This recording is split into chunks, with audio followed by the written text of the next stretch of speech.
One priest and a journalist shot dead by Irish Republican dissidents have shaken Northern Ireland's stagnant political system. Father Martin Magill, inundated by messages of support from both sides of the divide, is calling politicians to account.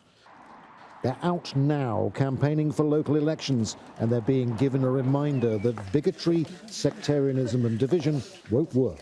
There's a mood for our politicians to get together. If the politicians can stand back, maybe stand away from the experience, the embarrassment, whatever they may have felt in the cathedral last week, and actually be very grateful that people want them there. Lyra McKee was killed during rioting in Londonderry. Dissident Republicans say they shot her by mistake. No, we're voting Sinn Féin anyway. A short distance from where she died, election canvassers are out. Mainstream Republicans from Sinn Féin, once the political wing of the provisional IRA, which disbanded as part of the Good Friday Peace Agreement in 1998. The political messaging on the doorstep is much the same as ever, so is this a landmark moment in post-conflict Northern Ireland? The cynics say no.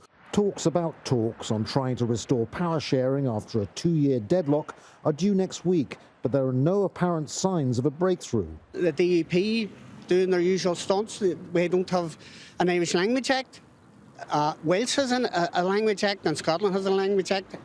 We don't have an Irish Language Act here. We don't have equality. Get my support. And in a unionist area, there's talk of deep distrust. There are people who never seem to want to accept that there is a community here that are British. While there is talk of political unity following Lyra McKee's killing, there are still very deep social divisions here. I don't think the change is going to come gradually. It'll come in a thunderclap, or it won't come at all.